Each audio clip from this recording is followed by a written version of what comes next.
अस्सलाम वालेकुम दोस्तों, महा मुकाबला इंडिया पाकिस्तान का एतवार को है, लेकिन पाकिस्तान ने ओमान की टीम को 67 पर आउट कर दिया और हमारे पड़ोसी इस बात पर खुश थे कि उनकी बॉलिंग लाइनअप ने यूएई को 57 पर आउट कर दिया है।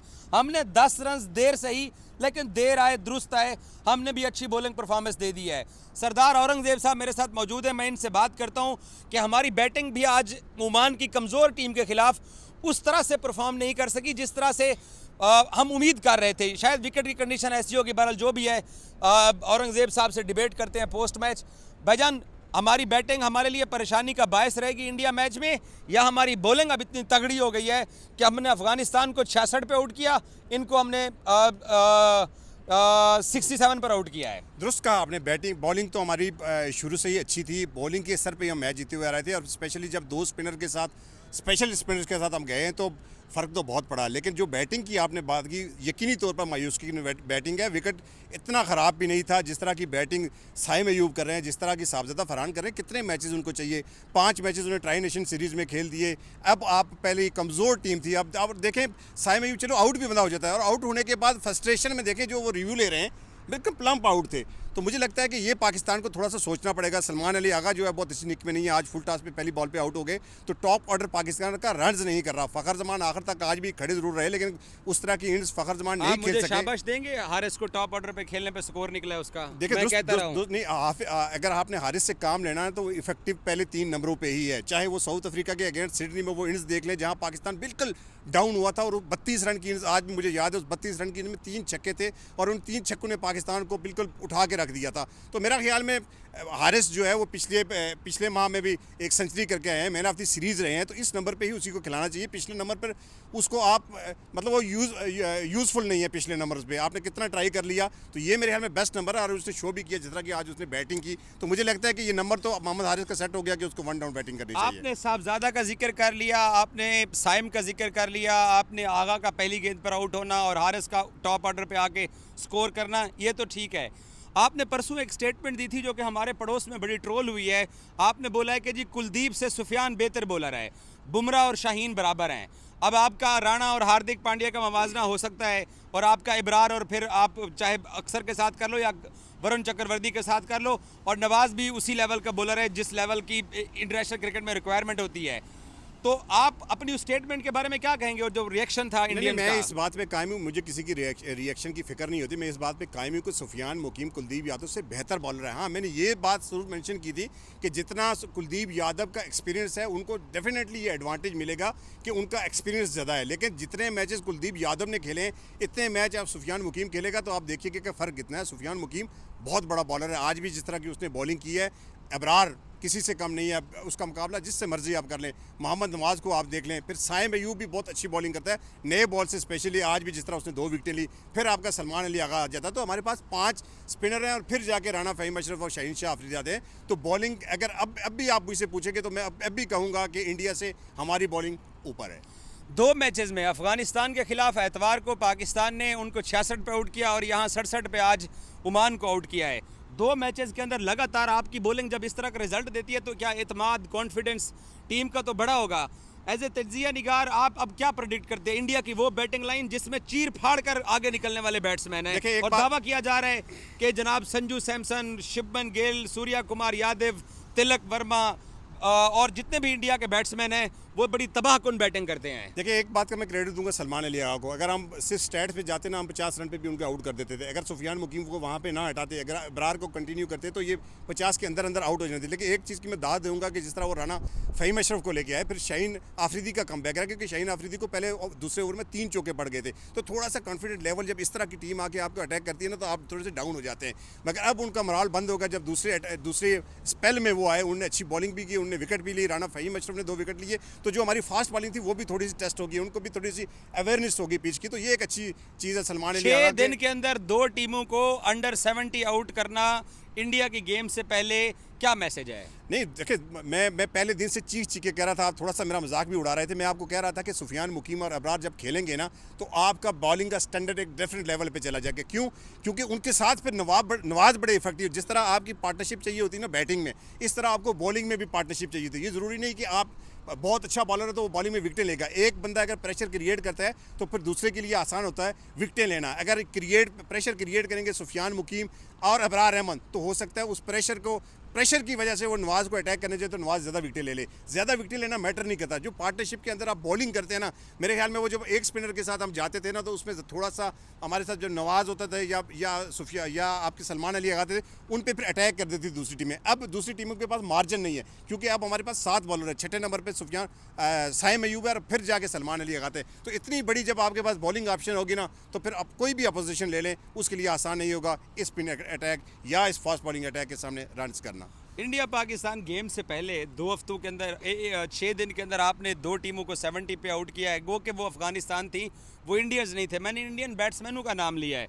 अब आप मुझे बताएं, अब क्या बैटिंग से मैं थोड़ा घबरा के रहूं या मैं अपनी बॉलिंग पे ही अंधा एतमाद करूं कि ये बॉलर्स मुझे मुश्किल से निकाल सकते हैं? देखिए जिस तरह के इंडिया की बैटिंग है ना, अभिषेक शर्मा को ले लें आप, शुभमन गिल जो उनके ओपनर आते हैं, संजू सैमसन को ले लें, उनके तिलक वर्मा है, उनके जो स्कीपर हैं, स्कीपर जो उनके हैं सूर्या कुमार यादव, तो बैटिंग तो उनकी बहुत तगड़ी है। और हमारी बैटिंग जो है वो स्ट्रगल कर रही है नंबर 1 से नंबर 6 तक। अभी तक कोई भी बैट्समैन, हसन नवाज बहुत अच्छा परफॉर्म करते हुए रहते कि अचानक से पता नहीं उनको इस वेन्यू पे आके क्या हो गया। शारजा का ले लें या ये वेन्यू ले लें, वो भी उस तरह की फॉर्म में आज अच्छी खासी बॉलिंग करके बॉलें खेल के और फिर वो एक अजीब व गरीब शॉट के खेल के आउट हो गए। तो थोड़ा सीरियस हो गए इंडिया की बैटिंग को पढ़ते हुए। नहीं, इंडिया की बैटिंग तो मानना पड़ेगा ना, जो हकीकत है उसको तो हम मानते हैं कि इंडिया की बैटिंग इस वक्त, इंडिया की बैटिंग आप देख रहे हो तो जो 4-5 नाम मैंने अपने गिनवाए वो टॉप की फॉर्म में। फिर लेटर ऑन जो उनके हार्दिक पांड्या आते हैं, अक्षर पटेल ले लें, वो बहुत अच्छी बैटिंग कर रहे हैं। तो बैटिंग में तो पाकिस्तान डेफिनेटली, मैंने परसों मैंने कहा था थोड़ा पीछे तो आप हंसना शुरू हो गए थे।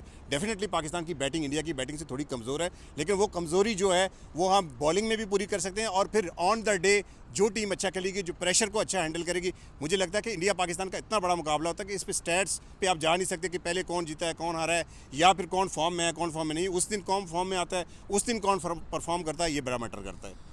सुप्रीम कोर्ट में इंडियंस का चले जाना कि मैच ना हो, उनके मीडिया का ऊपर रोज़ तमाशा करना कि बाइकआउट किया जाए, सूर्या कुमार यादव का शेक हैंड के ऊपर उस प्लेयर्स को तनकीद का निशाना बनाना, ये तो इंडियन टीम के लिए नेगेटिव मैं पहलू कह सकता हूँ। डेफिनेटली नेगेटिव पहलू हैं, क्योंकि आपने देखा होगा कि चैंपियंस लीग जो इंग्लैंड में हो रही थी, वहाँ पे इनके जो जितने भी कमेंट्री पैनल में लोग शामिल हैं, ज़्यादातर लोग वहाँ पे थे, उन्होंने बाइकआउट कर दिया था। उस वक्त उन्होंने यही कहा था कि ऐसे देश के साथ हम क्रिकेट नहीं खेलते। तो फिर जब आपके मुफादात बड़े होते हैं ना, फिर बड़े मुफादात को बड़ी तरजीह दी जाती है। तो यहाँ पे उनके मुफादात ज़्यादा थे।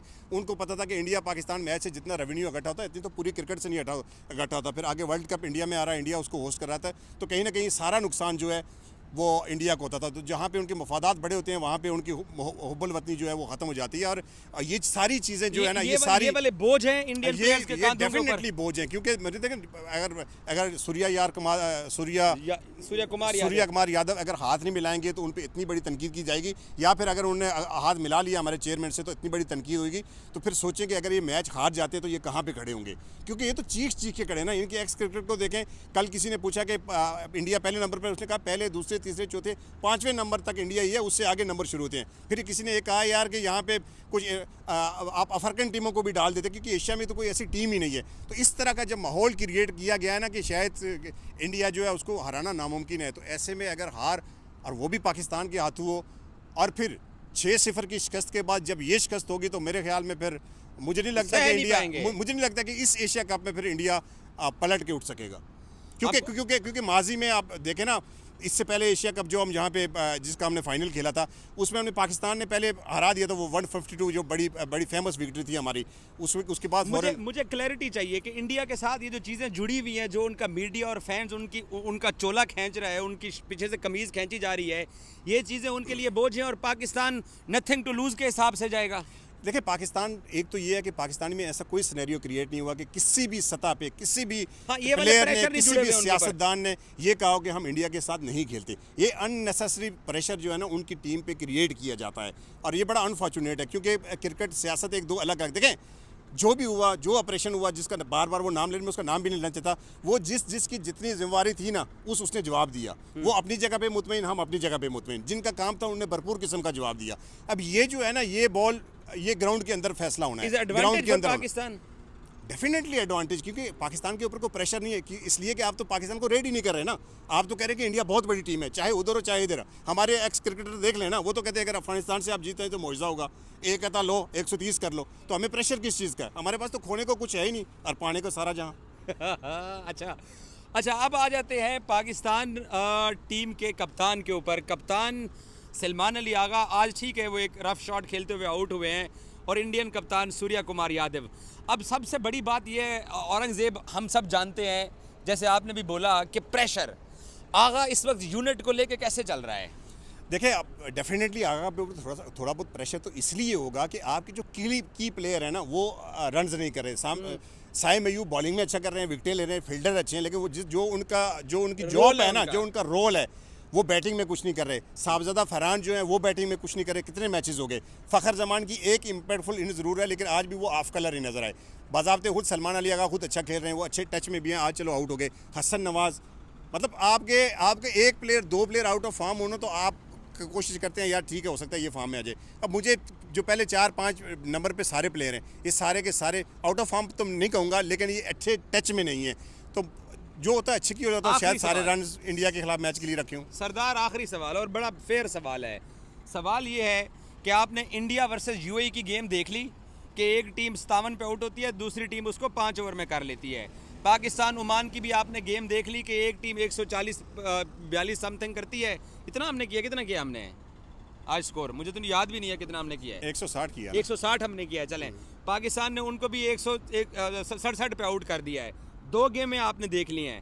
अगर सूर्या कुमार यादव टॉस जीत के वही फैसला करता है जैसा उसने पिछले मैच में किया कि मैं पाकिस्तान को बैटिंग कराता हूँ, आपने सेकंड में पाकिस्तान की बॉलिंग देख ली है, आप मुझे बताइए पाकिस्तान क्रिकेट टीम को कितना स्कोर करना है ताकि आपकी ये वाली बॉलिंग इंडिया को रोक सके? मुझे तो लगता है कि ऐसा सूर्या कुमार यादव जो है ना कभी नहीं करेंगे, क्योंकि टॉस चले फर्ज करें पाकिस्तान पहले बैटिंग कर लेता है। पाकिस्तान अगर टॉस जीत के पहले बैटिंग करता है तो मैं पाकिस्तान को 70-30 रेट करूंगा, 70% पाकिस्तान का, क्योंकि पाकिस्तान की हिस्ट्री लगी है। पाकिस्तान जब बोर्ड पे रन लगाता ना, चाहे मैंने आपको पहले दिन से कहा था कि ये विकेटें 150-160 वाली है, 140, 150, 160 वाली है। इतने रन अगर पाकिस्तान करते हैं, तगड़ी बैटिंग, हमारी बॉलिंग नहीं, हमारी बॉलिंग, हम अगर पहले बैटिंग करते हैं तो कितना स्कोर हमें करना चाहिए? 160, देखिए पिच पे डिपेंड करता है। जो आज पिच की अगर ये पहले दोनों मैचेस की सेम विकेट था, कल पिच में इस पे 160 पाकिस्तान के लिए इनफ है। 160 पाकिस्तान के लिए इनफ है पाकिस्तान की बॉलिंग को देखते हैं। और अगर पाकिस्तान पहले इंडिया को बैटिंग करवाता है तो हमारी बॉलिंग उसको क्या 160 या इसी 150? नहीं, मैं कहूँगा कि हमारी बॉलिंग उनको 140 से नीचे रोके, इसलिए कि 160 हमारे लिए चेज़ करना मुश्किल होगा। इंडिया की बैटिंग को मैं इसलिए एडवांटेज दे रहा हूँ कि इंडिया की जितनी तगड़ी बैटिंग है उनके लिए 160 मुश्किल होगा। अगर हमारी ये बैटिंग हो, अगर हम चेज़ पर जाएँ तो डेफिनेटली 150 से नीचे 140-150 के दरमियान अगर होगा तो हमारे लिए थोड़ा कंफर्टेबल रहेगा। अदरवाइज इस पर भी हमें मुश्किलात आ सकती हैं, जो सिचुएशन हमारी जो हमारी बैटिंग की पोजीशन चल रही है। Thank you so much. आपने सरदार औरंगज़ेब साहब की गुफ्तगू सुनी है, बड़ी इंपॉर्टेंट और बड़ी पते की बात की है कि अगर पाकिस्तान पहले बैटिंग करता है तो इंडिया 160 तक तो अपनी इनिंग्स को घसीट लेगा, लेकिन हमें उनको 140 पे रोकना है, क्योंकि हमारी बैटिंग 140 रन चेज़ आसानी के साथ करती है, ऊपर हम फंस जाएंगे। और अगर इंडिया जो है वो पाकिस्तान को पहले बैटिंग करवाता है तो तब भी हमें अपनी टीम को किसी न किसी हद तक अपनी बैटिंग को बेहतर करना चाहिए। कि दोनों सूरतों के अंदर जो भी देखें तो पाकिस्तान की जो बॉलिंग लाइनअप है वो बेहतर कर रही है, हमारी बैटिंग को मेहनत करनी पड़ेगी और हमारी बैटिंग को अपने बॉलर्स का सहारा बनना पड़ेगा। आज का मैच पाकिस्तान ने जीत लिया है और पाकिस्तान के फैंस बड़े एतमाद में हैं, क्योंकि 6 दिन के अंदर एतवार से लेकर आज जुम्मा है, आपने 2 टीमों को व्हाटएवर जैसी भी टीमें हैं आपने उनको 70 के अंडर आउट किया है, और ये बहुत बड़ा क्रेडिट है पाकिस्तानी टीम का, जिसकी वजह से सबको एतमाद है कि उनकी बॉलिंग पाकिस्तान की जो है वो पाकिस्तान के लिए अच्छा करेगी। एक महा मुकाबला होगा, आपको लम्हा ब लम्हा अपडेट देते रहेंगे और हमारे साथ रहिए। Thank you so much.